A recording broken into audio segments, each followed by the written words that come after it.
So a lot to talk about. Let's bring in Noah Smith live from Los Angeles for more analysis. He's a contributing journalist to the New York Times and The Guardian. Noah, so let's first begin with this thought that the Arab League will put this statement out, reaffirming their commitment to a two-state solution. Obviously, a lot of leaders there are concerned about Trump's Middle East policy. Sure. Thank you, Elaine, first of all, for having me on the show. I think it's interesting to look at the recent statement from the Arab League because with so much going on in the region and so many changes, as your correspondent said, there isn't much new that we're seeing from them in terms of any ideas or any paths forward for the peace process, which is unfortunate to see because, again, with the changes, there seem to be new opportunities and new connections between especially the Gulf states and Israel that could lead to interesting opportunities on the one hand. On the other hand, I think that another opportunity has been lost to sort of push the Palestinians to make a deal, whereas as they've done in the past, there just seems to be a lot of acceptance of the status quo, which doesn't really incentivize the Palestinians to come to the table. But most of those leaders, they're actually there. I mean, there is a lot that they disagree on. You touched on the fact that they all have a lot going on within their own countries. The fact that they've all come together for this big meeting, doesn't that say something?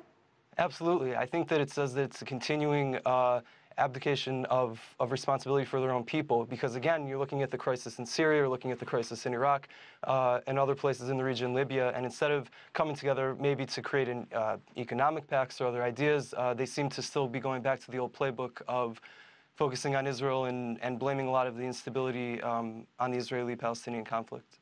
Now, President Trump has said in the past, and they've been talking about this, the possibility of moving the U.S. Embassy from Tel Aviv to Jerusalem. What would that do to the peace process and U.S. relationships in the region? Well, I think a couple things. The first thing is that if you look at Trump's initial days in office here, he's really tried to move quickly and deliver on a lot of his campaign promises, whether it's the wall, whether it's climate change, whether it's the travel ban. Whereas with this issue, you're seeing a lot more waiting and seeing even with Vice President Pence saying it's something he's strongly considering. And so many in the region think, especially in Israel, that this is being used actually as a tactic to bring the Palestinians to the table or to incentivize them to make a deal, as opposed to just waiting and seeing.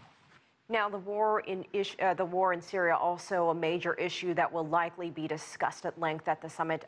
As we mentioned, each country busy with its own challenges. What do you think Arab League leaders can accomplish during this summit?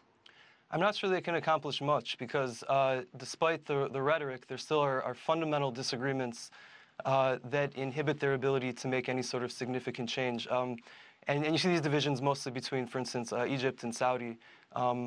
Whereas on the other side, you're seeing Iran and Russia sort of go whole hog into the conflict and fight it at all costs. And so when you see sort of a lack of will on one side and then full commitment on the other, it makes it difficult. And again, there don't seem to be any new ideas or any new plans to accept more refugees or to otherwise help the conflict come to a resolution. And very quickly, any other areas of possible common ground that we could see come out of this today? Out of the Arab Summit? Out of the Arab League Summit, correct. Oh, I think it'll probably just be more of the same rhetoric that they've espoused in the past, which unfortunately for their own people and for the Israeli-Palestinian conflict hasn't been very effective. All right. Noah Smith in Los Angeles. We'll have to leave it there. Thank you for your time. Thank you.